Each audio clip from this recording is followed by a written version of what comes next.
Okay, so I'm Denise. I've been in real estate since 2013. Came over to HomeSmart in 2017, so I was here back before the iPro change and then before the Fathom change. Before I was in real estate, I was at Harmons and Roy for 10 years. I was a cake decorator and the assistant bakery manager until I decided I didn't want to do that anymore and I wanted to have more control over my life. So that was when I got into real estate. I sold actively for about 5 years. Decided I hated that part of real estate. So that's when I started working as a TC. That was like 2017, 2018.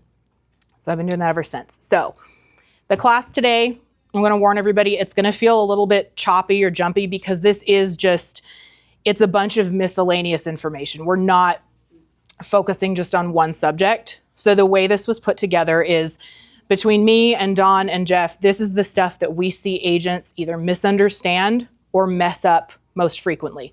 We've seen it over and over again. So that's where all this stuff came from that we're going to talk about today. Okay. It's stuff that agents either don't know or they don't understand correctly or they just keep doing wrong. So hopefully everybody can walk away today feeling like they have learned something. So there's going to be a lot of documents. All of the documents I'm showing you are available either on the MLS or in IntelliAgent. Okay. So that's why I didn't do a handout. You guys have got access to all these documents whenever you want. So we're going to jump right in. If I don't see you, if you have a question, somebody yell at me to let me know, okay? And if you don't ask a question, I'm going to assume you understand. So if you just nod at me blankly, then there's nothing I can do about that, okay? Oh, and can everybody please make sure your phones are on vibrate or silent or something, because Jeff is recording, so it'll come through on the recording. Okay. First thing, this, I know agents have issues understanding what this is. So this is on either one of the agency agreements, either the buyer broker or the listing agreement. There's the section about attachment, okay? What constitutes an attachment is something that's either changing the terms of your agreement or adding new terms to the agreement. So as you can see on here, so this is the listing one. So the property condition disclosure form, the data form, and the wire fraud disclosure are incorporated into the listing agreement. Our Fathom affiliated business disclosure, yes, it's required you get it signed, but it's a disclosure. Okay, it's not adding any additional terms to the agreement. That is why it's not considered an attachment. Okay, so if you're going to do an addendum to the listing agreement, yes, that constitutes an attachment because you are changing the terms or adding new terms. Does that make sense? Okay, so we see that a lot, so that's why I'm going over it. Okay, next thing I'm going to talk about is title reports, okay? When you want to order your title report on a listing, basically when you know you're going to have the listing, okay? Don't ever wait until you have a contract to order that listing report. And the reason why is because sellers, I hate to say don't trust your sellers, but don't trust your sellers to tell you everything. Okay, people will have, sometimes there will be child support arrears, there will be tax liens. I have seen like people will do loan modifications and there will be like a $10,000 fee that's tacked onto the end of their mortgage that doesn't show like on their mortgage statement as part of the payoff. So obviously if you have some kind of fee like that, that's greatly going to affect what their net's going to be with an offer, right? So you want to have all of that information prior to getting an offer because there's no way you can get an accurate net estimate if you don't have all that information. So I will see when we're on the buyer side sometimes, they're just at that point submitting, the listing agent's just at that point requesting the title report. And then things come up. Yeah? Denise, can I just add that if you don't understand how to read the title report... I'm getting there. Okay. Give me a chance, Don.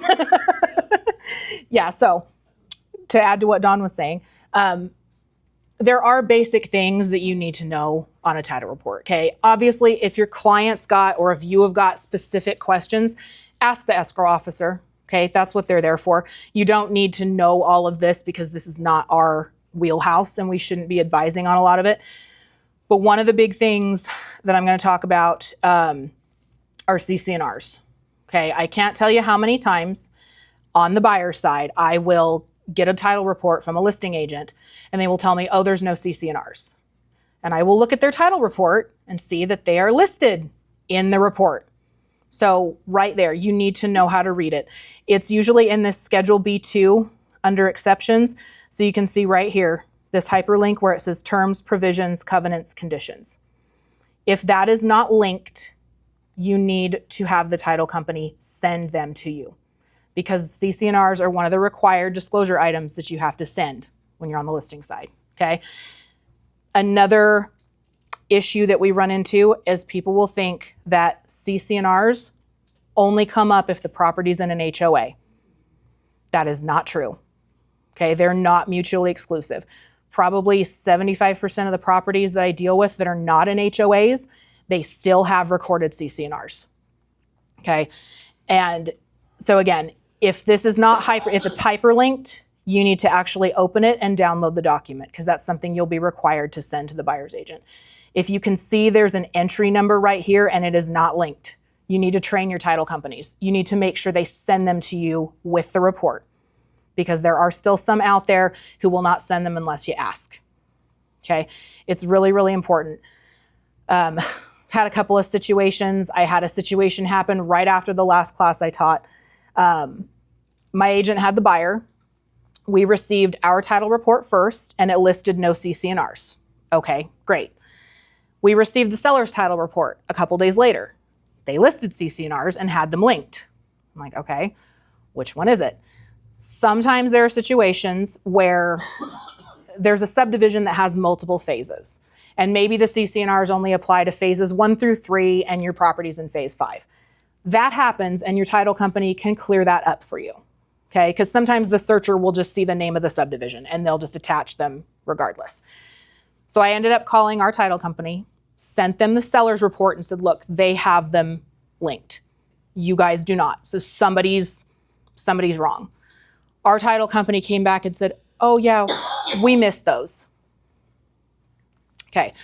If you're on the listing side and you have a title report that says no CC&Rs and you don't provide them with the disclosures, your seller could get sued, and possibly you. I don't know if that comes back to us, but that was a big, big oversight, and one of the issues that we run into, because these CC&Rs were recorded in 1970. Sometimes the searcher will take it upon themselves to make the call and say, oh, well, those are old, we don't need to include them. Yes, you absolutely do. If they exist, the buyers are entitled to them. Okay, I can't stress how important that is, because sometimes there are deal breakers in those CC&Rs, and maybe there's something that would, the buyer would say, well, I'm not going to buy the home now because there's something I can't do. Okay, so we ended up getting the buyers the CC&Rs, and my agent spoke to the title company and let them know that was not a minor oversight. So yes, there are certain things you do need to know how to read on here. And again, if you have questions, ask your escrow officer, okay? Because they should be able to tell you anything you need to know. And this is also where they will list judgments. So like I said, if your client has a tax lien or child support arrears, something like that, it'll be listed in here. You want to get that stuff taken care of before you get a contract, okay? No surprises on that.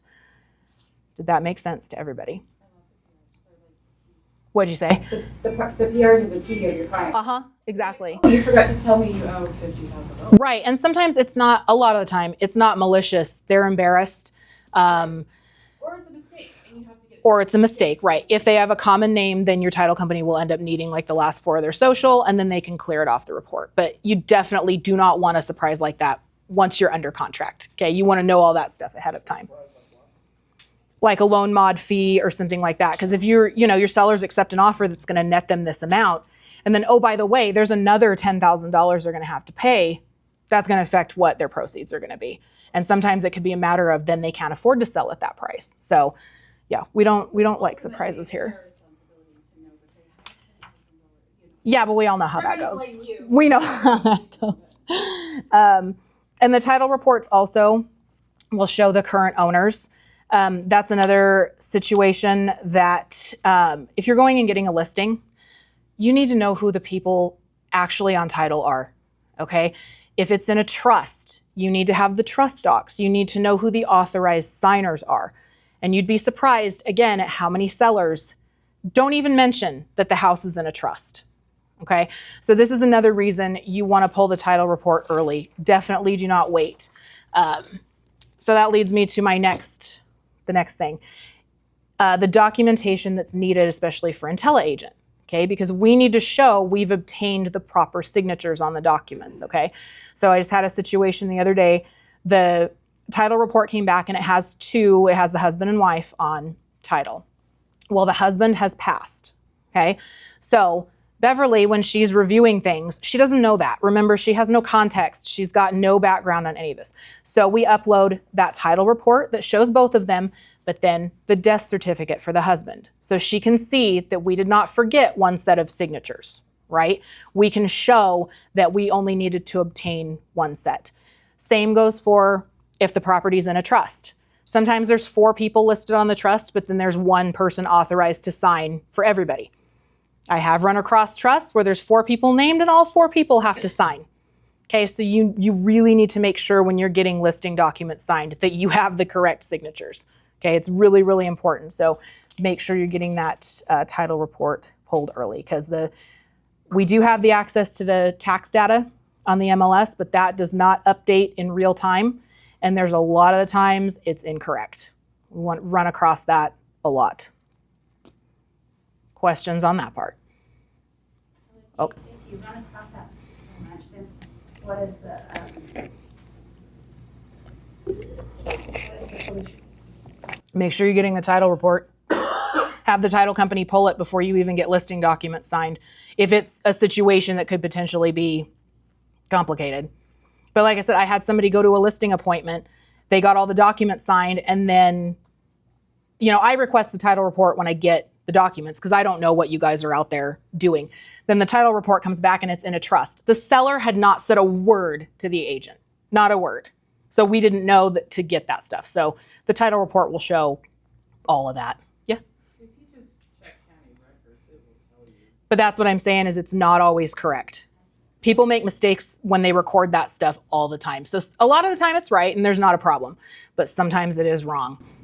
Yeah, and Denise, because I had the experience that an agent who was actually a broker, who it was during COVID when properties were flying off the shelf. She had a guy she was working with that she sold him a lot of properties. He wanted to get his property on the market when to sell this one, and she said, "Well, I don't have the PR yet." Well, just get it on the market. So she did, and got an offer within 24 hours. Okay, then they accepted the offer. The title report came back and showed there was a $90,000. Yep. There you go. Done a loan modification that he right there. He just had selective memory and forgot to tell her about. And he thought because his loan was sold to a different servicer that they would maybe not pick up on the $90,000 loan modification. But nope. they did. So yeah. They canceled, and guess what? They had to give the earnest money back plus that much again. The agent would not let up on that, even though it had only been under contract for 1 day. Right, and that was their responsibility that they completely blew it on. So yeah, that's right there. That's why. Yeah. I have a really crazy one though. This was back in 2008. Mm-hmm. I ran the PR, and it showed that the house had been foreclosed on, and she was living in the home. And it said it had been foreclosed on 6 months before. So I took it to her and I said, "Did you know they foreclosed on your house?" And she goes, "Oh no, they've given me a loan modification in the last 3 months." The bank didn't know they foreclosed, the trustee didn't know they foreclosed. I mean, that's how crazy it was during then. But it wasn't even in her, it was in Chase's name. Yeah, see, again, there are reasons why you want to make sure, because your sellers will not tell you everything, I promise. Well, she didn't even know it. Yeah. That's crazy. Okay, changes to the MLS. There are changes on your listings that you need to be getting signatures on, okay? Do not go and change the price if your sellers have not signed a change form. And you can this is the Fathom MLS change form, this is an IntelliAgent, or some agents do an addendum to the listing agreement. It just depends what you're doing. If you ever get audited, and you can't produce documentation that your clients gave you authorization to make a price change or an expiration date change, something like that, you're going to be paying a fine. Okay, there are a lot of things you may be able to play dumb the first time around, but there's a lot of stuff, especially with a price change. You want to make sure you've got the documentation. I see agents quite a bit go make price changes because their sellers have told them to. That's likely not gonna hold up. Okay, so make sure you're getting this signed. And if an agent sends this change form out and they want me to make the change, I will not make the change until I get something, because the history shows on the MLS, and I'm not being responsible for that. Matter whether it's an addendum or an MLS change form? Not really, as long as there's written consent from the sellers. I have agents do, since the MLS removed their change form, it's kind of left to us to do whatever. So this is available until agent. This covers pretty much anything that you would need to change, or yeah, you can use an addendum to the listing agreement. Either way, yeah. So Denise, can I go in and just do whatever I want in agent remarks and put any words I want without doing an MLS change? No. So when you get the MLS data form, the input form, whatever they're calling it now, okay, all the features, you know, that 6-page form that you need to get signed, that needs to be signed prior to you activating the listing. Okay, you don't get that signed after, because the whole point of that form is the seller is approving the information you're going to publish. Okay, and something we'll see a lot of agents do is they'll get their sellers to sign that data form without the comments on it. Don't do that either. The comments need to be on there. Okay, the sellers need to know what comments you're going to put. So yes, I know it's a pain because then you have to come up with the comments and everything before you get the form signed. But again, you don't want to give your sellers an opportunity to say, well, I didn't say you could do that. Well, technically they didn't say you could do that if you didn't get the form signed first. With everything. Well, sometimes if you proofread it afterward, because I've gotten somewhere I look at it and go, I'm pretty sure this is not what you're wanting to publish, or it cuts off in a weird place or something like that. Yes, proofread, please. But yes, definitely have the comments on that form before they sign I it. don't do this, so I need to know, I fill in the comments, even the agent remarks, I'm gonna copy and paste it on there and send it to them for DocuSign, and they'll sign it and say that's okay, right? Like, Yeah, you need basically, because how you usually do it is you're starting the listing and generating the form based on what you've entered. So just don't generate the form for them to sign until you've put the comments in. And then it will automatically apply the comments to the form. You can, on the exclusive right to sell listing agreement, they still can sign it, but you can also put a further out date on when to list it, correct? So I think with an addendum, yes, because the MLS, it's 5 business days from the time you have the listing agreement signed to the time it needs to be activated, okay? But like there used to be, and maybe there's not. It's not there anymore. It was an MLS exclusion form. And that gave you the opportunity to exclude it either for the duration of the listing agreement or until a certain date, whatever. So if you're not going to be able to activate it because they need to do paint or they need to do carpet or whatever, if you know that when you're getting the listing doc signed, you do an addendum to the listing agreement. So then you would mark that there are attachment if you're doing it at the same time. And you would say, you know, it's what the verbiage agents usually use is it's to be active on the MLS on or before, and then they'll put a date. If you don't put a date and you just leave it open-ended, Beverly will flag it. Okay, really, it can't just be to infinity. There needs to be, and sometimes they're still not ready at that point. Okay, guess you get to get another addendum, but that's how you hold account. Okay, both you guys raise your hands at the same time, so you're probably going to say the same thing, yeah. So just to clarify, yes, we do get an addendum signed to extend it, but there is still also the MLS exclusion that you need to do. The electronic one, yes, It's yeah. electronic, you need to submit it, your client's got to sign that version.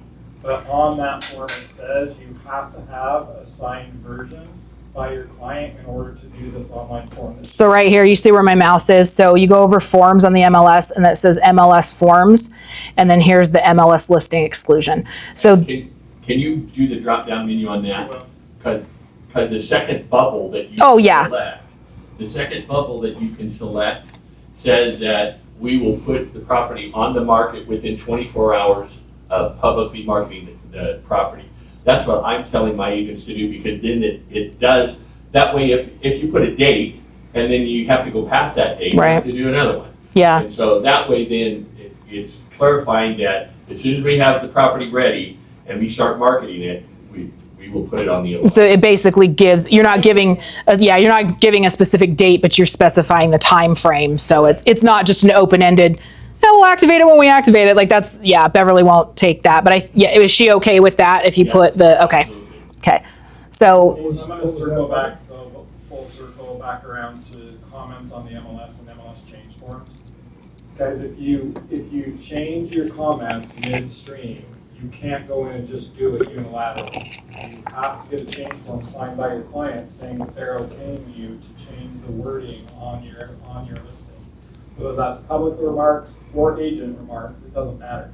So if you decide unilaterally to put motivated seller in agent remarks, and then your seller finds out that you put that there, they could be pretty upset about it, right? So you want to make sure that they sign off on any change that you make to the listing. and, oh, go ahead. Oh, sorry, Yeah. just to clarify, when we do that, that's the 6th page? So Is that's that when the you one? first do it, right? The Yeah, first but time when you do we it. do a When you change. do it again, it's the MLS change form, when you go back to that form. So on Okay. this form, down in miscellaneous, you'll just put agent remarks or. Oh, what we did to change it? Mhm. Okay. From the original form that you I had. just need to sign that. Okay. Yeah, and you need to sign this too. That's got a spot at the bottom. So what were you saying about the MLS exclusion form? So this is their electronic form. So this is basically what you fill out when you're excluding it for X amount of time, but you're not supposed to be doing this until you have written permission from the sellers to exclude it, okay? And when you submit this, you will get like pretty much immediately an email confirmation to show that you have excluded it properly, okay? And I usually turn that email into a PDF and put it in the IntelliAgent So that file. at the bottom of the form right there. Yeah. You must have written permission. Yeah, So you basically get a signed addendum. to the listing agreement. First, Saying it's excluded until whatever date, yes, and then you come complete this electronic. then you follow up with the Exclusion. form. It's annoying, and they kind of, when the MLS got rid of the exclusion form, they added extra steps by removing that form. They should have just left the form. So it's annoying, I get it, but this is what it is now, so. And there was that large gap. Remember when I was like, am I the only one doing this? And you're like, yeah. And when they took away the form, but they didn't give us this, we're like, how are we supposed to prove that we actually did what we did? Right. We finally came up with this, but the old method was so much better. It was, and it was The reason easier. they changed it, I'll tell you, is because on the old method, a lot of agents would get it signed, but they wouldn't then email it to the MLS. And so then the MLS would send out a fine notice because they hadn't done it, and then they would show, oh, I actually did do it, and so that it was this whole back and forth thing, right? So that's why they changed it. I don't know that it made it better, but that's why. Well, I was one that would email them, and I knew to, so for me, this made it more complicated, and for her, it made it more They put the complicated. responsibility on the brokerage's shoulders rather than. To get, yeah. Okay, Don, what did you say about the 24 hours?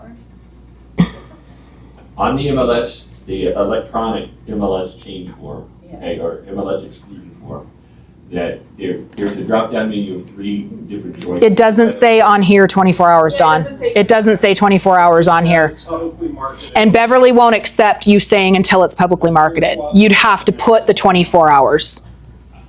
Yeah. What does it say? It says, do not submit the property to the MLS until the listing is publicly marketed. It doesn't say 24 hours. We would have to add that on our addendum. Well, Clear Cooperation says that within 24 hours of publicly marketing a property, you must have it on the MLS. So that's where Don's right. Yeah. You do this, as soon as you publicly market it, you have 24 hours to have it active. So technically, you're buying that 24 hours, you don't have to choose one of these, because it's in the Clear Cooperation. Correct. But, yeah. I mean, I like that, because you and I have run into that problem where I'm like, it's still not ready. Like, Yeah. It's never gonna be ready. No, yeah, I know. It's The perpetual. old way was so much easier. Yep, it was. Okay, so gonna move on to the REPC. So, talking about section 7 of the REPC. One of my big pet peeves is when agents ask me, what do I need to get from the HOA? Well, here's a nifty little list. And it's on a document that you're gonna advise your clients on and have them sign, right? So you need to understand this. I cannot stress that enough, okay?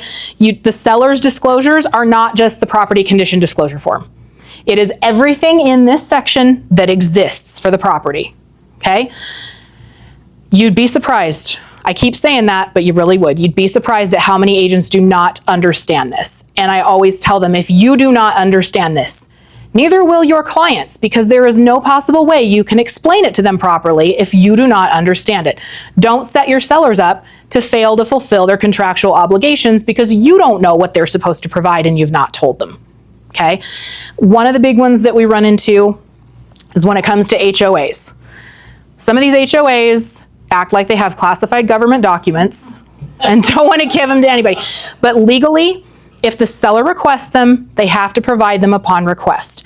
Legally, they do not have to give them to anybody else. So, when you are on the listing side, as part of the disclosures, you are not throwing HOA contact information at the buyer's agent and calling it a day. You are providing the documents, not a link. If you want to add the link too, that's fine, but the documents better be with it. The sellers can get them, I promise. In the event that the seller's out of town, they're older, they can't work their online portal, there is this document. It's been around for close to 6 years now. Nobody knows it exists, okay? This is something you would fill out and your sellers will sign, and it authorizes the HOA to give those documents to you on their behalf. They cannot charge you for them. The only thing that they can charge for is if, like, the seller goes in and says they want hard copies, they can charge them printing costs. Okay, but they can't actually charge them for the documents. Now, anybody else, if they refer you to HomeWise Docs or something like that, it's $25 to $75 a document.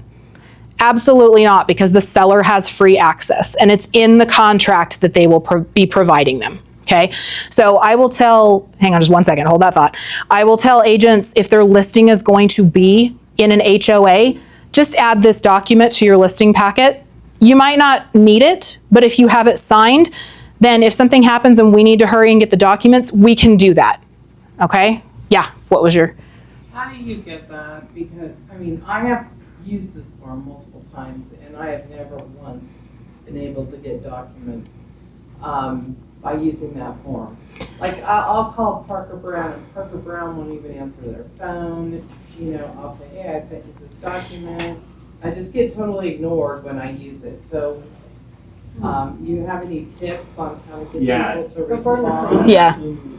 Denise, my answer to that is, you guys, this is not just a casual, oh, we came up with this form so that this is actually a state law. This went through the legislature and was passed because realtors were having a hard time getting HOA documents from the HOAs.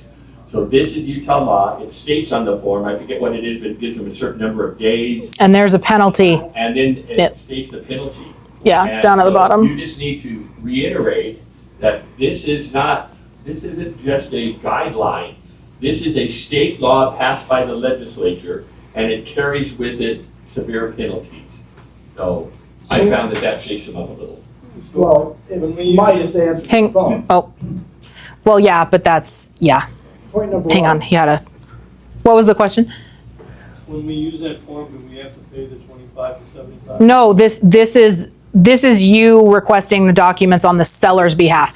So the seller has authorized you to obtain the documents. So no, you're not paying anything. Unless, like I said, you walk in and want hard copies, they can charge you for printing them. But that's it. They can't actually charge the sellers for the documents. So again, you, as the listing agent, you need to get these documents. And what I will do is if the HOA provides a link, I will send that link to the buyer's agent, but the documents are always attached. Okay, it's really clear in section 7 of the REPC that is what is to be provided. Okay, so make sure you're not just sending the property condition disclosure form and saying, here's the seller's disclosures, because you've already set your sellers up to fail. I'm confused Okay, why everyone's requesting them for their comment. requesting what?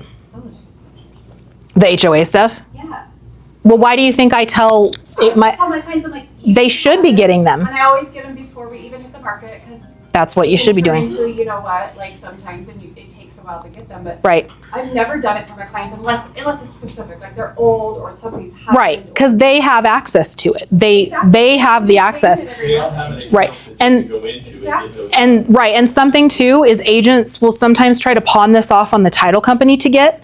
No, because if the title company is also nobody, the HOA does not have to give them anything. So if the title company obtains them through HomeWise Docs and has to pay that money, guess what they're going to be charging the sellers at closing? Any money they had to pay for something the sellers could have gotten for free anyway. So don't pawn it off on the title companies. The only thing title can get are the things that are publicly recorded. So the CC&Rs, some HOAs publicly record their bylaws. A lot of them don't. But stuff like the minutes, the financials, that's not going to be publicly recorded. So the title company is not going to have any better access than you or the buyer's agent or whoever. Okay? So again, really, really important that you're providing these documents. Or again, you've set your sellers up to fail to fulfill their contractual obligations. Let's not do that, because then they're going to be none the wiser, right? They're depending on you to know this stuff. So to her point, I actually was with Parker Brown, that was my house. Were you? And I couldn't get the minutes for my own HOA when I sold. Oh my God. Yeah, and we have had that with some sellers too, where they're like, they won't answer. I'm not speaking hypothetically. No, I know. Yeah. Like knock on the door and put No, the no, stick no, no, right I in. had to track down the guy that was in charge. It took me like 2 weeks. I mean, so that's the exception most of the time. But I'm saying like, And I was knocking doors. as a 'cause I lived rule, there. like I won't request it for my clients because they don't have any skin in the game, right? Like I can't list your house until you give me these documents or whatever. They're in a hurry then, right? Like, and Exactly. they should be paying their monthly HOA fee on a portal that they can get access to. So I just say, don't put it on yourself because we already have enough stuff to do. We don't need to track Yeah, these. and it is part of the seller's Yeah. obligation. It is. Jeremy, That send them that form, and I'll guarantee that after they've been fined a couple of times, they'll start giving people documents.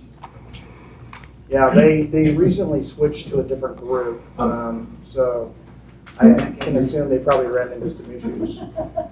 Sorry, you used up all your time. One of the really important things that you see that's a problem in section 7, because this is the first place I go. When I have an agent that says, Don, this seller wants to get out of the contract, help me find a loophole, where the first place I go is to section 7, because a lot of agents upload or give a copy of the preliminary title report, And not the, commitment for title insurance. If you do not know the difference, talk to your broker or Denise. once you get under contract and your title company has updated it and it shows the proposed insured as the buyers. Okay, that's the one you're to be providing by the seller's disclosure deadline. Everything in section 7 due by the seller's disclosure deadline to the buyer's agent. More earnest money is getting them back for their sellers because of that, because Yeah. if they put their buyers in default of the contract, Yeah. breach of the contract. What was your?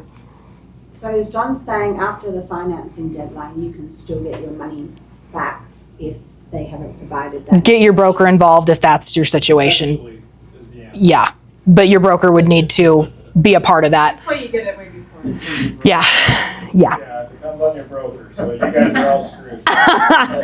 Okay, I know you guys, Call Jeff. right? No matter who you're with, call Jeff. Okay, I know you guys have had a lot of the lead-based paint stuff beat into your heads over the last few months, so I'm not going over that in detail. I'm just going over a couple of the technical things that I see agents mess up. So if you have questions on the policies, procedures, go to your DDs. This is just some of the technical stuff. So the disclosure, one thing that I see all the time is agents will do a check mark or an X. No, it says right there, by initialing this box. Okay, it's initials. Beverly will kick it back if you put an X or a check mark on there. A lot of questions can be solved by just reading the forms, okay? And this, okay, I will tell you right now, if I am on the MLS and I see a lead-based paint disclosure uploaded that's not filled out properly, I turn them in every single time. It's a one-page document, guys. Do it correctly, the MLS. What? Because make sure, you certify when you activate that you're uploading a lead-based paint disclosure that's accurate. I will see agents not put a property address. They'll miss one of these boxes. They'll have their seller sign it and they won't. It's one page, okay? We should be able to do this right. And this is not new, okay? This has been around forever, since probably before most of us were even in real estate. So make sure you're getting an initial, and the spot above, I keep going to look behind me. I don't know why, I've got it right here. If they mark the bottom spot waiving the testing period, this disclosure is the only document that's required, okay? Now, if they initial the top spot and indicate that they want to test, that is when you then, and again, it says it right there, It says it in the paragraph. That is when you are then using the lead-based paint addendum, okay? And that needs to be, Because you can still do the test even if you're not on it.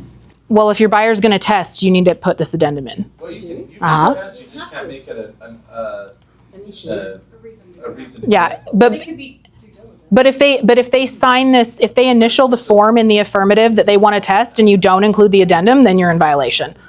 So it's more looking at how they initial the form. Okay, so if it's yes, we're going to test, then now that you need to be sending that lead-based paint addendum at the same time.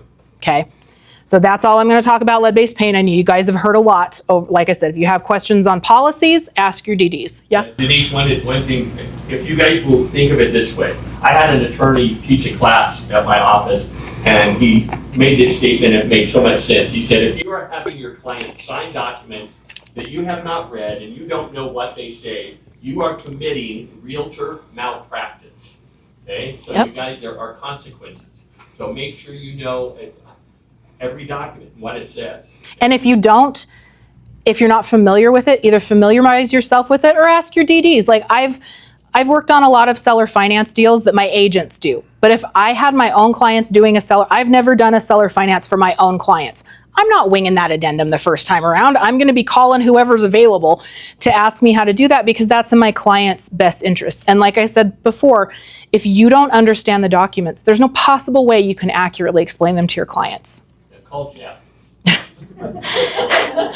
So I had a CE class years ago, and the instructor told us something that's always stuck with me, and I tell agents this any chance I get. He said, if you go to court based on a contract dispute, whatever, because you're the one filling out these documents and facilitating them, you will be held to the same standard as an attorney. Okay, that was a wake-up moment because it was Heather and I that were in that class. And I remember we both just looked at each other and had this moment, and I know that's never left her and it's never left me. There are a lot of agents who do not take this seriously. Okay, so. At the moment, I think I should go work at Wendy's. When you realize the gravity of what you're actually doing. And a lot of agents do not. Of course I don't. I don't agree. Yeah. Great comment. Okay. They should be scared. Okay, so there are different types of documents that we have, and people will switch them around all the time. They all serve different purposes, and they're all different. So Jeff is going to hear some stuff repeated because he was at the Union Park class last week. There are notices, there are addendums, there are disclosures, and there are agreements.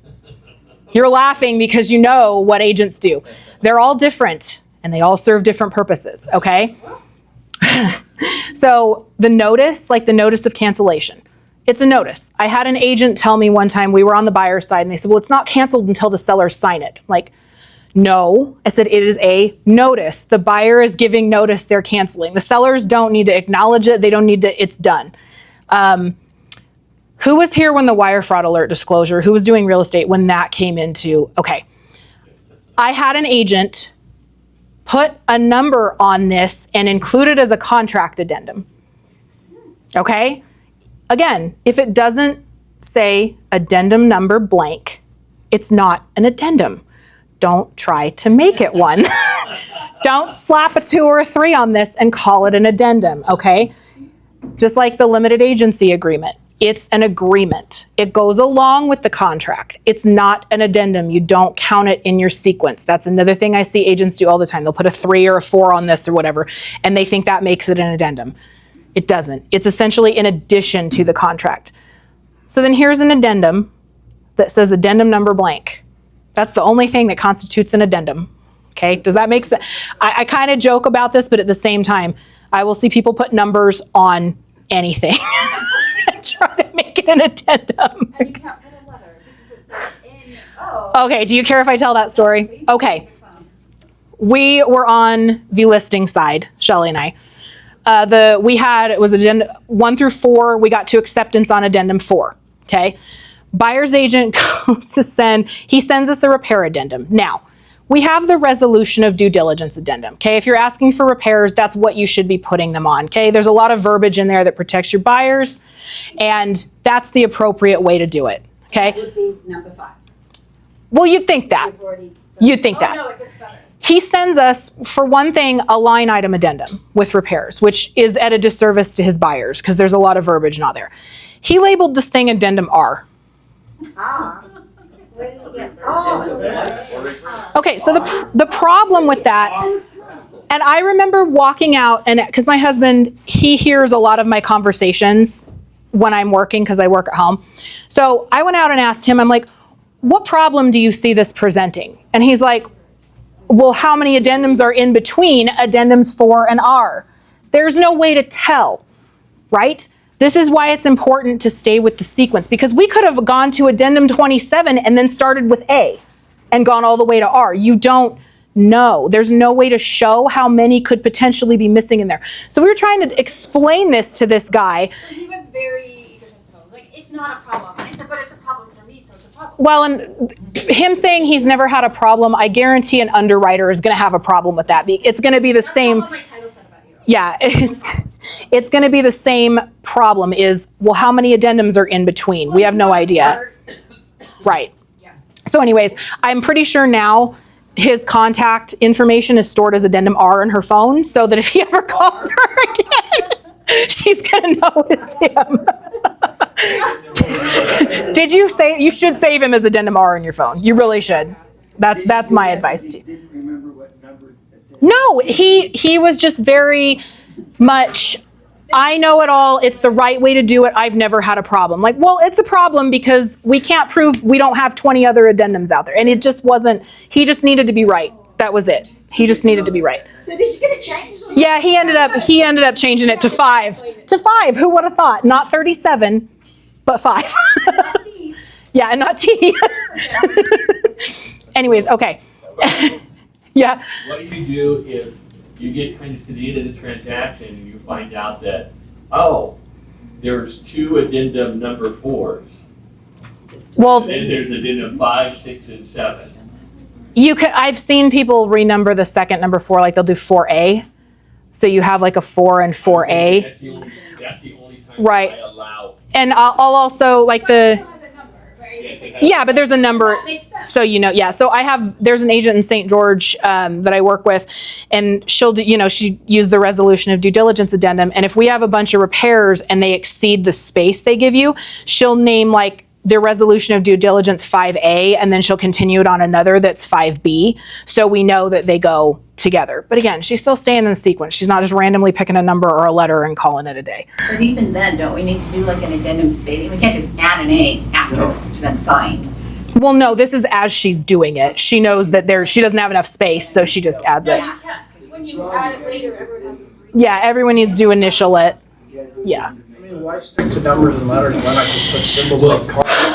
Don't even get me started. I'm trying to explain what I mean. Hey, this says addendum cell phone. What is that? Exactly, addendum potato. The point that I was kind of trying to get at, you guys, is sometimes I've had agents that say, oh, shoot, we've got 2 addendum 4s, but this one we really didn't go with, so we could just throw that one Nope, away. nope. You cannot. You don't toss it when it's been signed by everybody. That doesn't work. Even It still if it's exists. signed by your client, you must Yeah. turn it into your brokerage, and so that's when I would allow an A or a B. That's the only time. And so you're then getting it initialed, or you're writing another If I know Jeff doesn't like this, but in this particular situation, to me, that's the most clear is if you change the number and get everyone's initials, because then if you do another addendum that says, oh, this addendum is supposed to be this number, everyone's going to get on other stuff. Like if somebody leaves the license numbers off the REPC, don't go back and add those and get everybody's initials. Don't go mark all that up. Do an addendum that says, regarding section 5, the license numbers to be, and make it clean. But with numbers, to me, there's really that's really the only clear way to do it is correct it right there and get everybody's initials. Because if you try to clarify in an addendum, it makes it more complicated. And then you're probably going to have underwriting come back and go, what? So that's just. Just be compliant and make underwriting happen. Exactly. It's a hard balance, but- When am I breaking for? Yeah. Hang on, one more question and then I'll break for food. I've had occasion where I've written an addendum, had it signed by my client, sent over to the other party, and then that agent and I have a discussion, it's like, oh, you know what, we also need to add this, or maybe we change the verbiage on that, and we resolve that, okay, we need to just, you know, redo this prior to their client That's why we counter. signing. I mean, honestly, that's why we counter. If your client has already signed an addendum, even if the opposite side hasn't signed it, your client signed it. It's valid, it exists, and you shouldn't just be tossing it. So let them counter with the verbiage that you guys agreed on. Does that make sense? That's why we do that. No, it does make sense. Yeah, so just if you, I understand that happens, you send the addendum and then it's like, oh crap, we gotta add something else. Just have them counter. I mean, technically, like I said, if your clients have signed something, we shouldn't just be tossing it. They have signed it, they know it exists. So the agents who go, oh, we're just gonna do a new version of this. What's the best addendums you've seen? I think on a deal I've done, it's gotten up to like 15. That's where. But something that Jeff brought up in the last class is that a lot of agents will do anything possible to avoid doing paperwork. Okay, don't do that. Don't try to take shortcuts. Don't be lazy about it. You want to make sure everything is clear and concise. And if it means another addendum, great. It means another addendum if it clears things up. Okay. Okay, I'm gonna break for food. Okay. As you guys know, we have different addendums. We've got the contract, different types of documents. We've got the contract, we've got the property condition disclosure, we've got the inventory list, personal property. Basically all of these different, and the agency documents, basically all of these different types of documents have their own addendums. Okay, so there's an addendum to the listing agreement. There's an addendum to the buyer broker. There's a property condition disclosure form addendum. Make sure you're using the appropriate ones. Okay, if your seller fills out the property condition disclosure form and they remember a bunch of stuff later, well, there's an addendum right here. Okay, that really is the cleanest and the proper way to go make additions. And each one of those would start its own numerical sequence. Okay, for some reason I have agents who think, well, if we're addendum 5 in the contract, then the SPCD addendum is 6. No. It starts each addendum or sorry, I can't talk today, guys. Each form, thank you, Shelley. Each form has its own addendums and therefore its own addendum sequence. Jeff, your glasses are blinding me. Thank you. Thank you. So yeah, so just make sure you're starting the same sequence. Yeah. Each set of forms has its own sequence. And if you have a listing agreement that you're trying to do an addendum to, make sure you don't send or get signed the addendum to the buyer broker agreement. Okay, it really does matter that you use the appropriate one. I see that all the time too. Well, they'll do an addendum to the listing agreement, but they send me an addendum to the buyer broker agreement. Okay, so just make sure you're reading the titles. Make sure you got the right one. I know when you search in the MLS, sometimes the one you're looking for doesn't come up first. Just make sure you're reading it. Again. It's not the commercial addendum. I've seen that too. Oh yeah, if you've got a residential contract, don't grab one of the commercial addendums. I mean, you should know right away. It's got a big red square on it for one, and it's in completely different format. So if something doesn't click in your brain that, wow, this doesn't look right, I'm not going to say that, Shelley, but I'll let you. Yeah, I'll say it. Okay. Because some agents, I still see this happen periodically. Say you're the listing agent, you receive an offer, there's 5 addendums, okay? If you're countering one thing in that whole offer, if you're countering the price of the home warranty, you counter every single addendum, okay? You don't go through and accept some and counter others. You treat it as a package deal. It's one piece, essentially. Are people still doing that? Yes. The fact that you have to tell us that is really. No, I see it, Shelley. I see it probably once a month. I see that. I mean, I'm not surprised, but that's. Yeah. And sometimes it's not our agent, sometimes it's the agent on the other side, but I do still see it. So yes, you treat, even if you get 10 addendums with the initial offer, you treat it as one piece. Okay? So everything gets countered. And there's, what's the name of that podcast that Peter at UCAR does? Legally Minded? Mm-hmm. Yeah, he's got a podcast on YouTube and he's got some videos that explain like really in depth. I'm not going to go into that, but Mandatory to have your license. you'd think. If you go back to team meeting in February or March of this year, we went through it in detail. Okay. As to how to do this, what an Yeah. offer looks like, what's in the package, how to counter, like all that. When he's done, you're good. Okay. So you write up an offer for your buyer, you send it over, the seller responds, they counter the body of the contract, the body of the rep sheet. They accept that that earnest money will be, With title. they're okay with that, so they accept that, but then they counter offer your third addendum, closing costs or whatever. How do you then remedy? I would ask them to redo it and do it correctly. Well, according to you, you don't redo something. Well, no, that's, okay, then have him answer. The better way to do that is to go back and after their counter comes back with half of the counter and half of it accepted or whatever, Right. go back and clarify.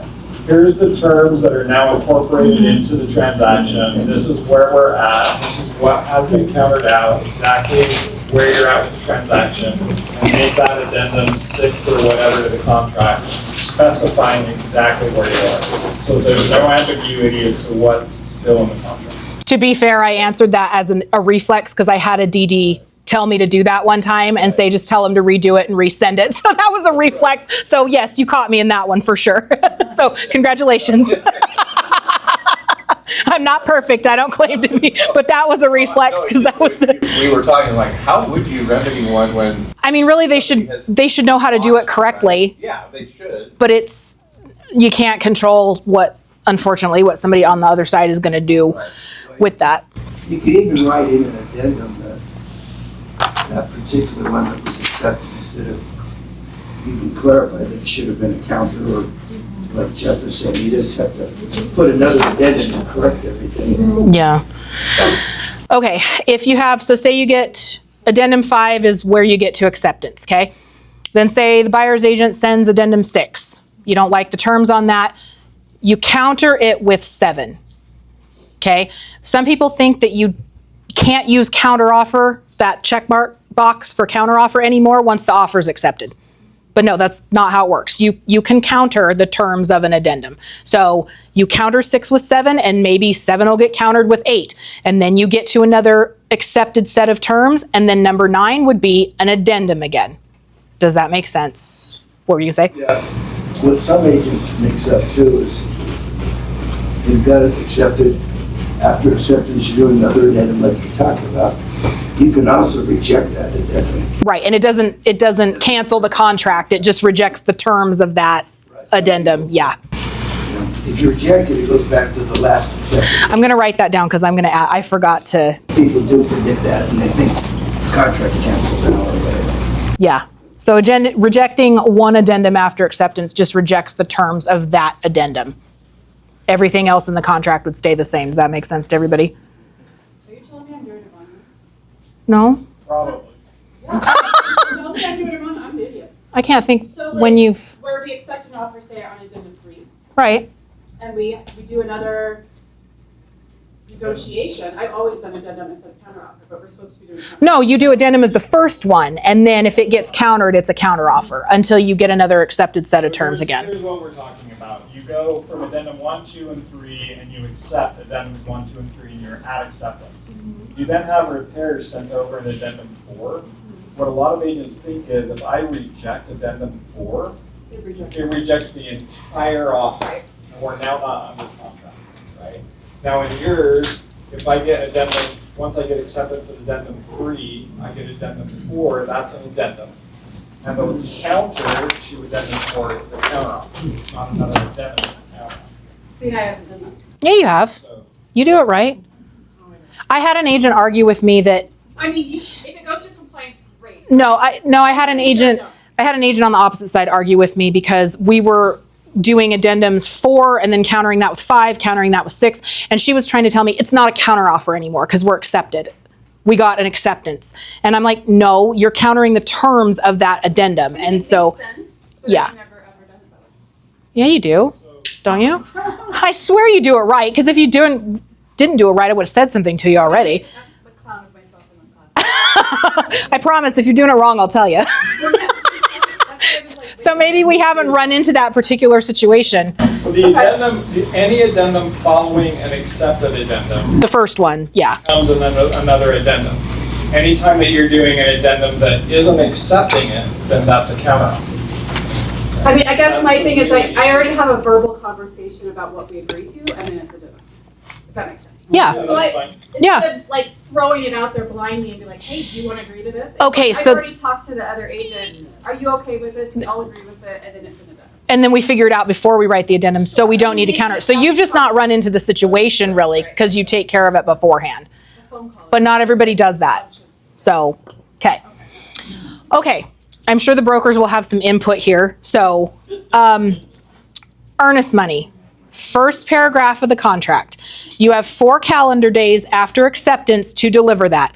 That means it includes holidays, it includes weekends. It doesn't matter if you're out of town, it doesn't matter if your clients are out of town. That's when it is due. So if you know there's going to be something that comes up when your client is not, if you're on the buyer's side, if your client is not going to be able to deliver it by the time it is due, send an addendum with the offer that extends the delivery deadline, okay? If we get a contract accepted on a Wednesday, that means Thursday, Friday, Saturday, Sunday is when it's due. So really, where we hold it at title, if they can't get it in by Friday, it's gonna be late, okay? Because it is calendar days, not business days. So like we've got a 3-day weekend coming up with Labor Day. So if you get a contract accepted today, it's gonna be due Monday. Well, really it's due tomorrow because those 3 days title isn't gonna be there. Okay, don't set your buyers up to fail because they're none the wiser. They're depending on you to explain these things to them. Although, as long as the agent has the earnest money, that's. No, because we hold it with title. It's got to be delivered to title. It's got to be delivered to where it's going to be held. Yeah, and why are you even holding it? You shouldn't, really, because it's being held at title. So it only counts if you receive it if you're in a brokerage that uses their trust. Right. Where we don't do that, it doesn't count that you have it because the brokerage is not holding it. Title is holding it. So if they can't get it to title by the time it's due, you need to send an addendum to extend. Because most of the time, hang on, I'll get there. Most of the time, if that addendum is sent ahead of time and the sellers know it's going to be delivered a couple days later, they're fine with it. I've never seen that be a problem. But if you don't say anything and then all of a sudden it's late, then you are going to have a problem. Yeah. I was gonna say that, and if you know it's due on Sunday, that like Denise says, make sure it's delivered on Friday because you cannot slide it under the title company door because you have that's happened before. Slide it under and take a picture? Yeah, no, that doesn't work. Hold a newspaper by it. And here's another thing, guys, because I see this sometimes, thankfully not with our agents, but with the opposite side. Do not advise your clients to put a check in the mail. Oh, I was just gonna say, don't do the check. You have no control over when that is going to show up. And even like FedEx overnight delivery, that only works if it's gonna get there on a day the title company is open. They either walk a check in or they wire it. Okay, do not ever advise your clients to put an earnest money check in the mail. Yeah, Yeah, and most title, if it's over $10,000. they need a wire anyway. Right, right. Yeah, so no mail, no mail. Same thing applies with wires too, because wires can sometimes. Well, yeah, and banks usually have cutoffs, title companies have cutoffs. You know, again, you can't do it on a holiday, you can't do it on a Sunday, maybe Saturday if your bank is open, but title's not there, so. It seems to me that the kind of the maximum number of days that we have, like this coming weekend, this situation where we have a 3-day, you know, with a Monday being a holiday, that you kind of run into that situation on 4-day type thing. Does the MLS are ever considered just making a 5-day? I mean, that's up to That would resolve. that's up to UAR to. It's the UAR that does the forms. State, well, whoever. The old days said business days. Well, and the state says it's 3 days, but our contract says 4. So we go by the contract, but even then it doesn't really account, like if your client's out of town or something like that and they can't get to their bank to wire, it's not gonna save I see what you're saying. It'd account for a 3-day weekend most likely, but it still doesn't account for if the clients are out of town or something. If they're on a cruise for 10 days, they're not gonna be able to wire, so it's not gonna help at every situation anyway, but. Just always have an extension addendum. Yeah, if you know that's gonna I just happen. think that's a conversation you have when you're filling out the whole RUPSI, right? Yeah, because you've got that deposit of earnest money with title addendum, right. It says 4 days. So if we go under contract today, it's due this day. If we don't go under contract till tomorrow, so they're already thinking like, and then obviously you can be like, well, we're screwed if it's this day. So then you're gonna have to get it tomorrow or whatever. So Right. they're fully aware of it. And then you're just providing more value. But then you also need to make sure as the buyer's agent, you're stressing to them how important it is that it gets delivered on time. Because if they don't understand what could happen if they don't get it delivered on time, there might not be a sense of urgency to get it done. So they really need to understand, like, hey, Like the earnest money we didn't see forever. yep, like that, like that, exactly. We're gonna close the transaction before we get the earnest money. For anybody who's wondering, I've been working with Shelly for like 7 years, so we got stories. We got lots of stories. Okay.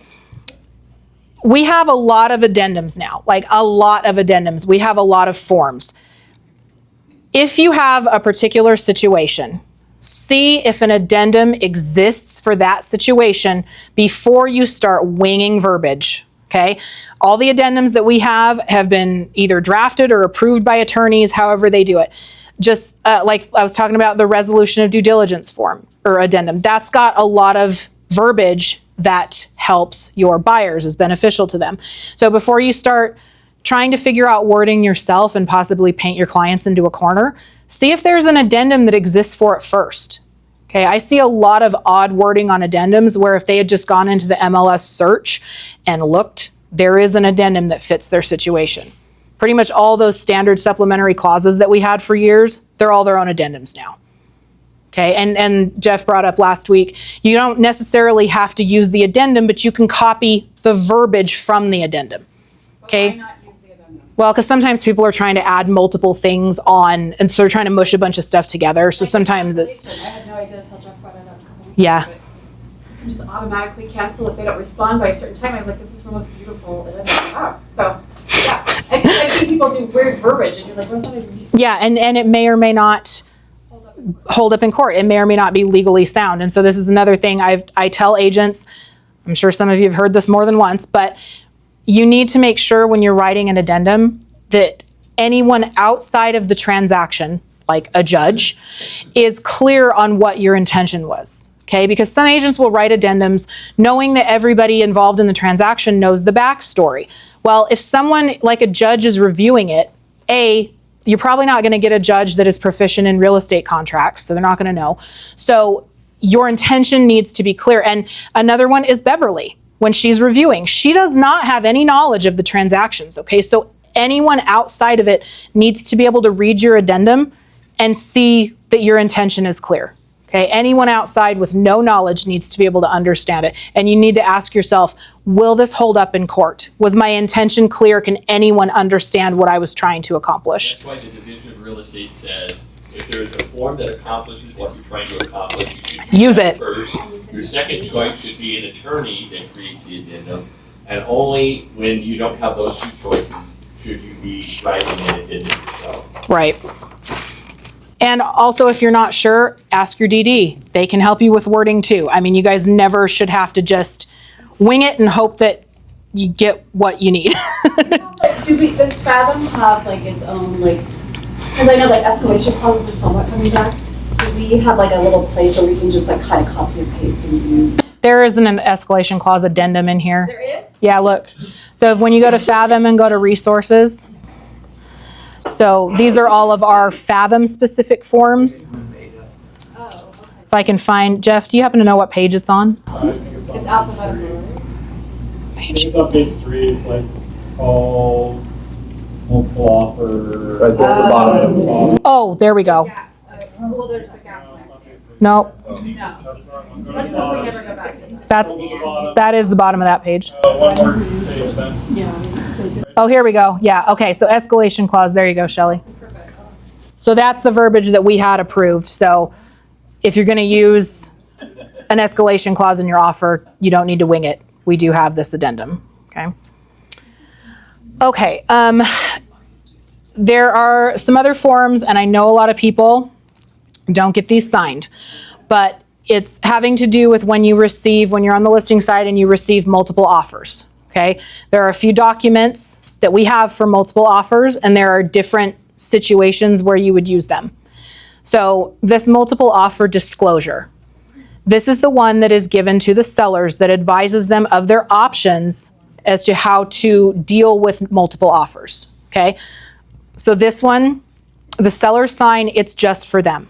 Okay, so this just shows that you reviewed with them how they can deal with multiple offers. There is the seller's notice to buyers of multiple offers. This is the one if you're going to set, you can see right here, this is if you're going to set a highest and best deadline. You don't have to. Your sellers can just look at all the offers and pick one. They don't have to set a highest and best. But if you're going to set a highest and best, this is the form you use. I had one of my agents get a multiple offer situation. The listing agent sent her this. Well, this is for the sellers. This does not set a highest and best deadline. Okay, so I'm looking at this going, why do I have this? So again, understand the documents and know when to use them, okay? And then you also have, since one of the options for multiple offers is you can counter any and all of them, then you have the multiple offer addendum. And this is the one that you would use to counter any of the multiple offers, okay? So again, it's just a matter of reading the documents, understanding them, and knowing when it's appropriate to use each one, okay? And these guys are always available. If you don't know, please ask. It's much better to do it right instead of doing it wrong and having to fix it, okay? Yeah, we've had over the years where they've used the wrong addendum and they had two people accepted under contract. Right, because this says, so if you have more than one buyer accept this addendum, it says right here, it's not, the only offer that's binding is the one that's notified by the seller. Okay, so that's again why it's important to use the correct form in the correct situation. Okay, because you could be setting up a really bad situation if you don't include this that has this verbiage that protects the seller. Yeah. I had a strange thing, I think. You think? We'll decide. Yeah, they put a house up for sale for $500,000, and it was a really big house, but it was in horrible condition. Anyway, they asked for the highest and best, and we just submitted our regular offers because there was nothing that had been submitted yet. And I got a call from the other agent, and we submitted an offer for, I think, I don't remember, $540,000. And the other agent called me up, the listing agent, and said that we had the highest offer, but they were not accepting it. They decided they wanted to go back on the market for $600,000. Now, is that legal? Yes. Yeah, no, sellers don't have to accept any offers. They could get 15 offers and say, I don't want any of these. Yeah, they can, just because they receive an offer doesn't mean they have to do anything with it. Even though it's way above. Doesn't matter, it's at their discretion. I mean, sometimes it's not just about price either. Sometimes it's about the terms. So no, just because a seller receives an offer, that doesn't mean they have to do anything with it. And I've seen that happen before where they'll get multiple offers and they're like, oh, well, let's try again and let's go higher on the MLS. So. What did it end up selling for? Do you know? You know, I saw it listed and I looked it up and I forgot to look it up again. Yeah, I'm always curious to see, like, did they end up getting 530? Probably got less, you'd like to take it. Okay, gonna go over a couple of things. Now it's gonna get even more miscellaneous, so I'm sorry. But a couple of things with kind of streamlining or helping you when it comes to using IntelliAgent. I'm not going through like the process of a transaction, that's a whole different class. But there are a few things that will help make your life easier. One, when you're on the buyer's side, if they've ordered a home warranty, store the home warranty in IntelliAgent, okay? You can do that. You can add pretty much anything you want to IntelliAgent because we have the option to upload custom documents. Your buyers will call you 2 weeks after closing saying that the fridge broke or something like that, and you don't, because they've gotten all of the documentation. I'm sure the home warranty companies even mailed them stuff. Doesn't matter, they're still gonna call you because they're gonna be scrambling. So save that home warranty in their IntelliAgent file, and then you can always access the confirmation number when you need to go back and get it, because you probably will. It happens all the time. Also, with IntelliAgent, there are questions that you need to answer, right?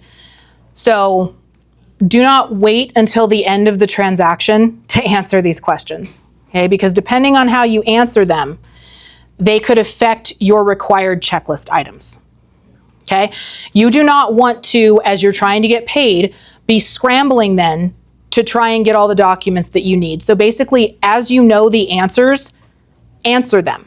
When it's a listing, there are, I think, 10 of the questions you can answer when you just have the listing that will not change because they have to do with, specifically with the property. No, you won't know what financing the buyer's using yet. You won't know yet if you're representing both sides. So you can answer those later. But anything that's not going to change, you need to answer them when you create the file. A big one where agents won't answer these is if they owe a referral. Okay, so if you say yes to either a Fathom or a non-Fathom agent, it's going to pop up. And if it's a Fathom agent, it's now going to require the referral agreement that you have to have. And if it's an agent outside Fathom, it's going to require the W-9 for their brokerage. Don't wait until you're trying to get paid to try and collect this stuff, okay? Because as soon as you answer yes, it puts that in your checklist. So you know it's required, okay? And you do have to answer these questions before you can submit your funding request to get your CDA. So don't wait till the end, because I guarantee if you call your DD and say, I'm trying to get paid, and they find out it's because you didn't answer the questions, they're probably gonna say too bad, as well they should. Because again, and it, you know, if you answer yes to Fathom agent being on the other side, it's then gonna require limited agency in your checklist. You answer yes on the lead-based paint, it's gonna require that in your checklist. So yeah, don't wait until the end to be answering those questions. Especially when it comes to referrals, because sometimes trying to get that W-9 out of the opposite agent, that's really fun. And the referral agreement should be in place way before. So you should theoretically already have that done. Okay, let's see. Oh, okay. When you're writing an offer, look at a calendar, okay? Make sure you don't have a deadline. No, like I have one where the settlement deadline, it's Monday. Well, not really, because we can't, because it's Labor Day. So really, we either close tomorrow or we've got to get an addendum to extend now. So we're probably going to be extending till the 2nd or 3rd. So look at a calendar. Don't put a deadline on a weekend or a holiday, because then you might as well just scrap that day, because nothing's going to happen that day anyway, especially like a financing deadline. I'll see financing deadlines on Saturdays sometimes. That's not a good idea, ever, okay? And also, before you're writing an offer, if most of you aren't, or if any of you aren't doing this, get with your lender and ask what they need for the financing and appraisal deadline, right? You don't have to guess on that. Like, tell them the situation. They should already have all the buyer's information. Ask your lender what they need. Do they need 2 weeks? Do they need 3 weeks? They're the ones who know how quickly the appraisals are coming back, how fast an appraiser can get out to the property. So yeah, when you're writing an offer, definitely ask your lenders what they need, okay? I promise it will help you a lot, because you don't want to just wing it and then your lender come back and say, well, I can't do it in that time frame. Because you also don't know, that's another thing, is sometimes buyers have only submitted part of their paperwork and not all of it. So depending on what it is, the lender might need extra time to get, you know, an employment verification or something like that.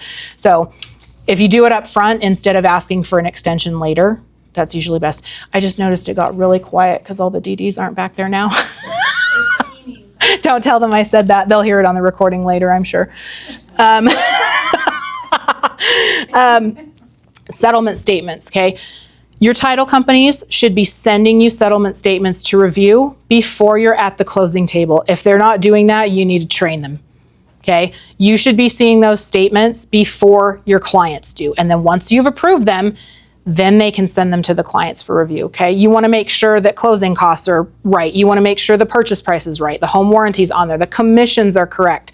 I catch stuff like that all the time, and if they don't add the correct commission amount, say it's less than what it should be, and they go ahead and send that to the sellers, and then they have to go back and say, oh, by the way, you owe more money than what we told you. That's not a good situation. So make sure you are seeing them and before you're at the closing table. That should be automatic. I think most title companies I deal with, they do send them out for review ahead of time, but if they're not, you need to switch title company. Or that, yeah. Train them and or switch. Which brings me to my next point. Raise your standards with your vendors. Okay, don't just use a lender or a title company because they're your friends. Okay, you really need to evaluate whether they are doing what they should be doing for you and for your clients.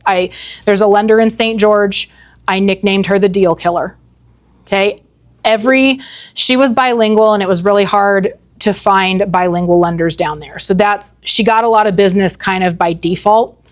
And one of my agents, I asked him, I said, why do you continue to use this lender? And he's like, well, it's really hard to find bilingual ones.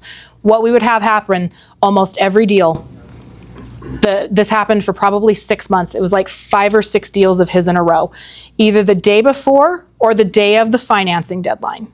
She would call him and tell him that the buyers didn't qualify. Not for that purchase price, not that they needed to switch loan programs, but that they don't qualify. They can't buy, period. We're talking, this is a 3-week financing and appraisal deadline, and we would get this the day of or the day after. With this person together? I feel like I know. No, not this one. The version up here on the north. Yeah, well, this one thankfully just lost her license a couple of months ago. So the Southern Utah will be free of her services for at least the next 5 years. Yeah, she was in the, I guess I can say it because she was in the newsletter because she added, there were some buyers that needed help on their credit score. She added them to one of her own personal credit cards to raise their credit score. So that was in the division newsletter, I think, last time. So like I said, we're free of her services for at least 5 years. So you guys can feel free to go look that one up. She was the deal killer. Yeah, I didn't like her at all for obvious reasons. Oh, with her? Absolutely. I won't say her name. You can go look it up. But yeah, well, these clients, I mean, they were thankfully, I think most of them we were able to, right. Well, we were at least able to get their earnest money back but we then were scrambling to write a cancellation because there was no, we need to switch them to FHA or it was none of that. It was just, they don't qualify at all. And so I'm like, why aren't you asking this lender why she didn't know that ahead of time? Because I be someone that speaks Spanish too. Well, and I know there are certain things that lenders verify at different points throughout the transaction, but this is after a 3-week financing deadline. I mean, she should have known before we even wrote an offer that they couldn't qualify at all. So again, if your vendors are doing stuff like this, you need to ask them why. If you're having like I talked about earlier with the CC&Rs, where they just went, we missed it.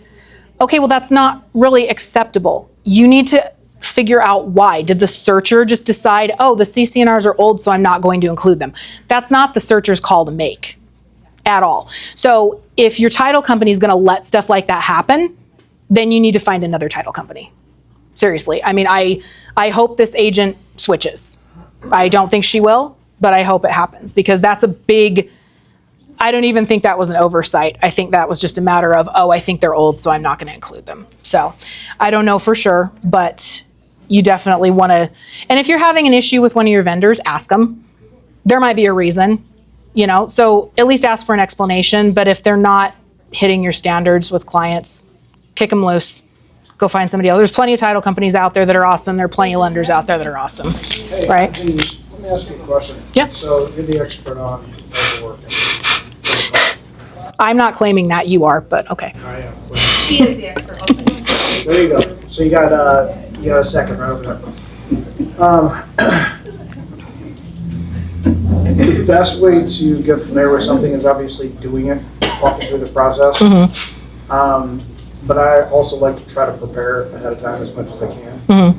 What would be your protocol for just daily practice and, understanding and becoming familiar with? Are you talking about the different forms and stuff? All of the forms. I mean, just get on the MLS and pick a different one every day. Read it.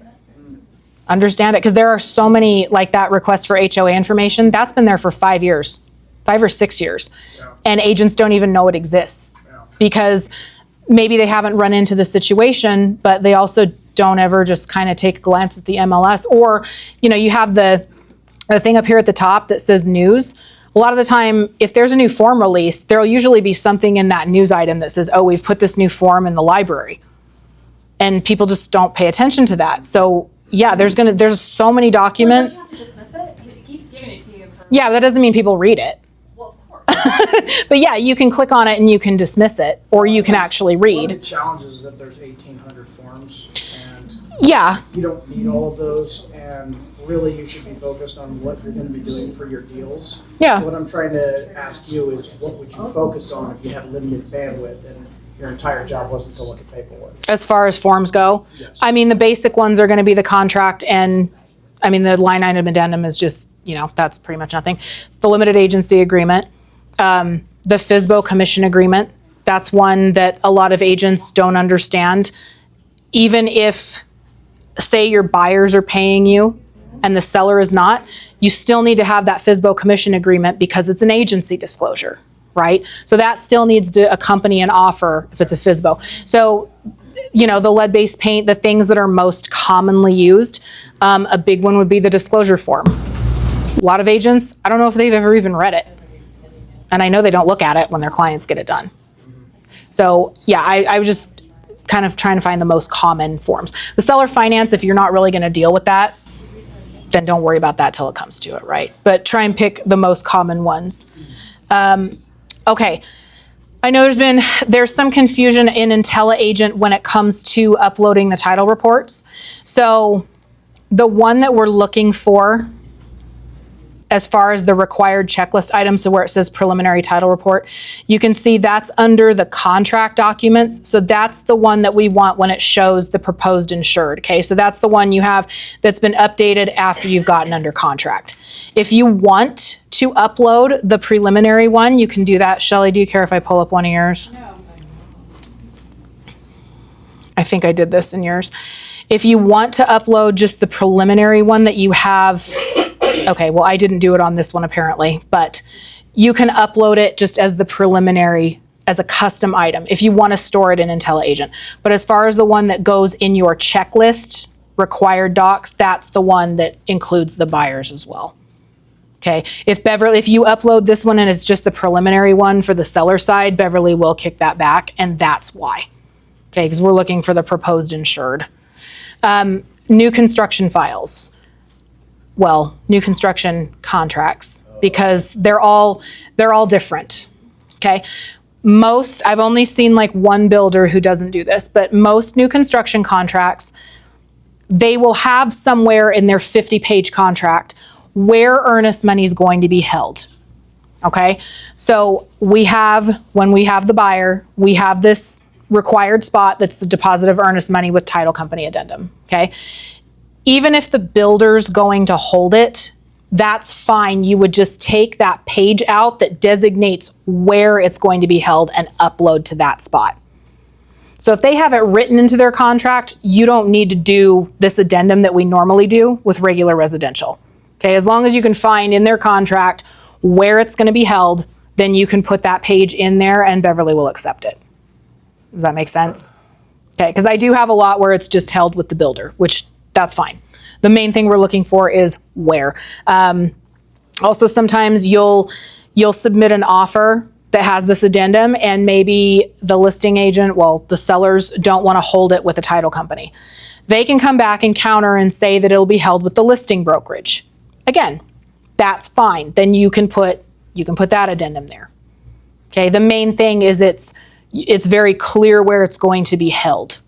Okay, and then in that situation, you would just need to get the earnest money confirmation from the listing agent because it's going to be with their brokerage. So that is acceptable if that happens. I see that happen quite a bit. I'm assuming she doesn't want 50 pages uploaded as a solid document of that. No, and when you're uploading something, you can just pick one page. You don't have to upload the whole thing. So you can just find the page that you need and hit add page and then just add that one. Yeah, because if you upload 50 pages to that, she's probably going to kick it back because she's not going to read the whole thing, nor should she have to. Also with the CC&Rs, if we have a title report come back, like more on the buyer's side, and we have the title report come back and it doesn't list any, I will email the title company back and say, just confirming there are no CC&Rs, correct? And when they email me back and say yes, you can turn that email into a PDF and put that in the CC&R spot in the file.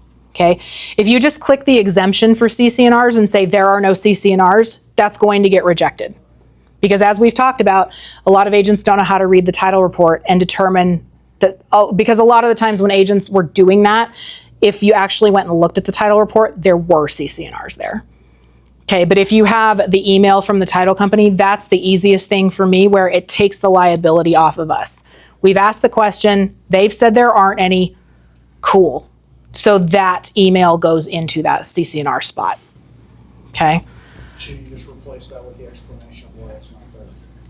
Sorry, what was that? You just replace where it was supposed to be with the explanation. Yeah, so if you, here, I'll show you. So right here, if you just hit the exemption and say there aren't any, that's going to get rejected. But if you upload the actual email and put it in there, and Beverly can see that you asked the question and they said no, then that clears that spot. Okay.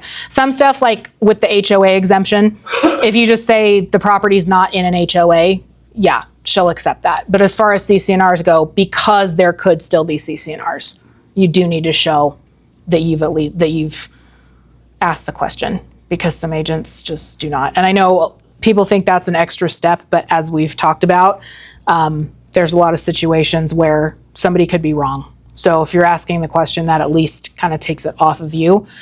I'm ready to put the liability on anybody else if I can, especially with the title companies where they're the ones that have the access to all that stuff. What would be the reason they couldn't get all of those? Well, they can. It's just that sometimes, like maybe the searcher will make the call and say, oh, well, they're so old, we're not going to include them. Like, no, that's not your call to make. Sometimes they don't want to have to request them from the county. Too bad. If they exist, we should be providing them. If you were going to justify an email in lieu of those Mhm. documents, what would that email look like for it to be like legitimate? So I'll look at the report when it comes back and I'll look through it. And if there aren't any listed, that's when I'll just reply to the title company and say, there's no CC&Rs, correct? Yes, correct. That's all it is. It's just a quick question, just verifying. But you're saying like in most cases there should always be. No, not necessarily. We just want to make sure that we're asking the question, because like I talked about earlier, yeah, people think that CC&Rs only go with HOAs, and that's not. And there are some properties out there that they genuinely do not have any CC&Rs. A lot of the time, older properties, they won't. But you don't want to assume, because sometimes there's like it's building and use restrictions, and it might only be 1 or 2 pages, but it doesn't matter. You still want to make sure. Make this a lot easier if we just did away with HOAs completely. All of them. I don't disagree with you, especially when it comes to trying to get. Yeah, can you get on that, please? That's my project for the next, I don't know. Lifetime. So we talked about this last week. So the difference between after and from when it comes to counting dates. So if you're going to put X amount of days after acceptance, that means you would start counting the day after acceptance. If you're going to put from acceptance, that means you include the date of acceptance when you are counting. Okay, like the backup contract, it has X amount of days after acceptance. If you ever write that anywhere in a contract, it's good practice once you do get under contract to go back and do an addendum that actually sets hard dates. Okay, you don't want to leave that to people's interpretation, because that can be a really fun argument when agents are saying back and forth, well, it should be this day. No, it should be this day. So if you ever receive an offer on your listing that says X amount of days after acceptance, just do an addendum and set hard dates, right? Because sometimes agents will put that when it's a multiple offer situation, or, might be a longer response time. So they don't want to eat into the deadline. So it's understandable, but just go back and make sure you set dates afterwards, okay? I think, one last form. And this one is in IntelliAgent, because this is a Fathom specific form. So this is not a UAR form. So this is an IntelliAgent. So this is commission reduction instructions. This is another one that agents don't know it exists. So this is if the amount of money you're receiving from the seller does not change, but you want to give some of it to your buyers. Okay, this is the form that you would fill out, and this goes to the title company and to the lender, and then that credit will go on the settlement statements, and then this also goes in our file. Okay, and keep in mind this is something that the broker signs, because technically the broker is the one getting paid, not you. Okay, so they kind of our version of the escrow in the old escrow. Don't throw that out. Don't confuse people. Don't even throw that name out there. Gone. Erase that, guys. Erase it. So again, this is if the amount the seller is giving you is not going to change and you just want to credit some of it to your buyers, okay? And then with that, you don't get taxed on that amount, okay? The way the REPC is now, where the buyer's agent commission is negotiated in the REPC, if we're going to change the amount being paid to the buyer's agent, that's negotiated in the REPC.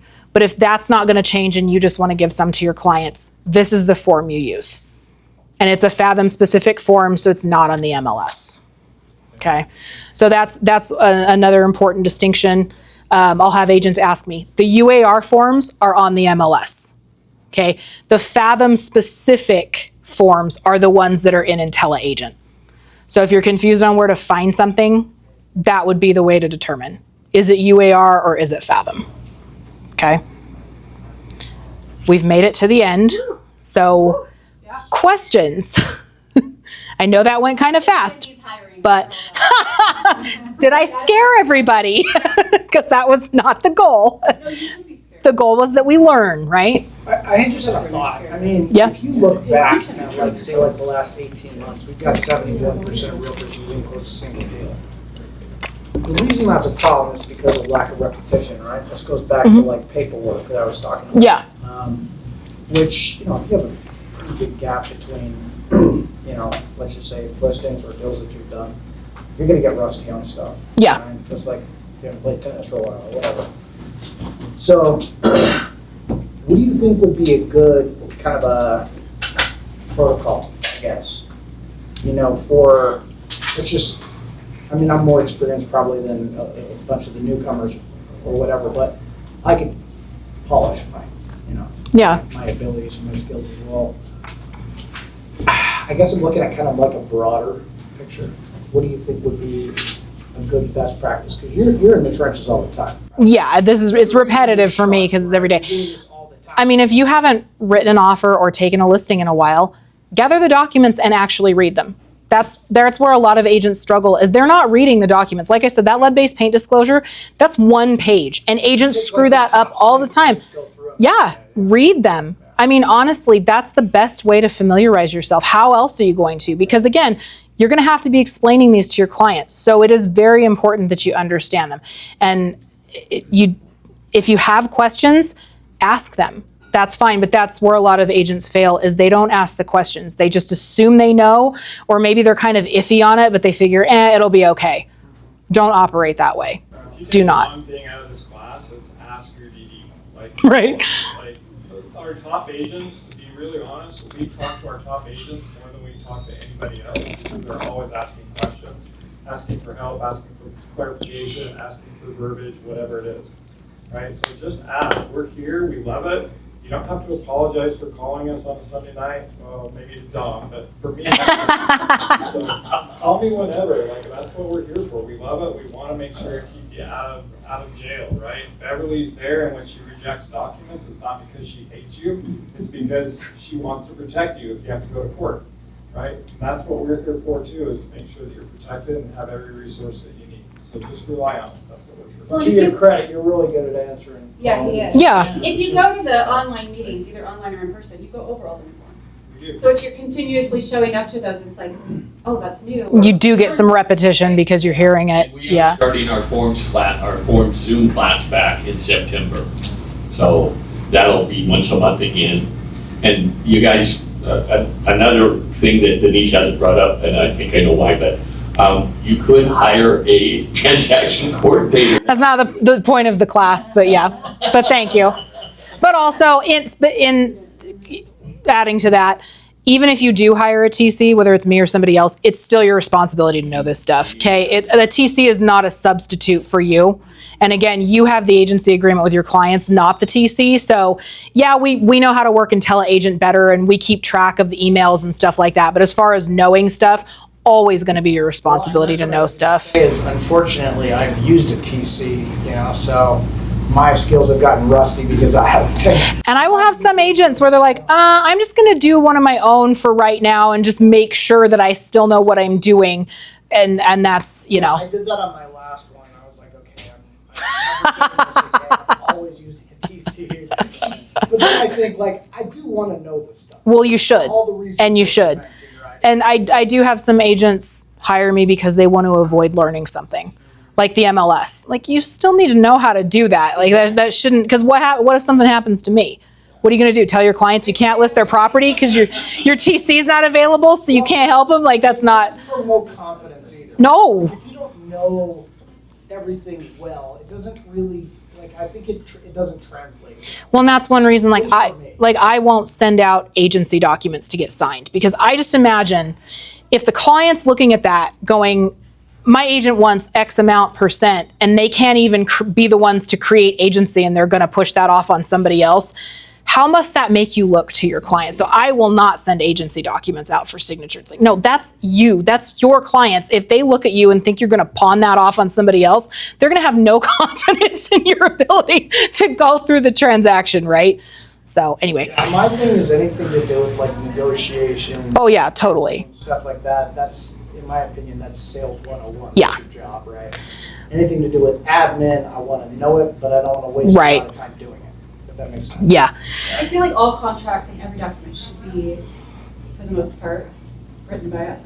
Well, yeah. We know what's going on. I mean, if you have too many, like, transactions going on and you're like, or you'll send me something and I'm like, oh my gosh, thank you for reminding me tomorrow, or whatever. But I just think if you push too much off, you're totally out of it and you're not really servicing your client the best. Like, if you told your client, like, hey, I don't actually write anything, but pay me $30,000. Right. They would be like, what? Right, and I guess that's another thing is, you know, when you sign the listing agreement, they're agreeing to what they're going to pay you, but then you do have to ask yourself, are you earning it? Or are you trying to get everybody else to do things for you? So that, you know, that's a question that only you can answer for yourself. But so anyways, if there's no other questions, the official class part is over. So if anybody wants to ask anything else, every year? How about every month for some people? I didn't think you'd agree to that. We'll have you come into the forms class a couple of times a year. Yeah, once a Yeah, year, that's fine. probably not gonna cut it. Well, But new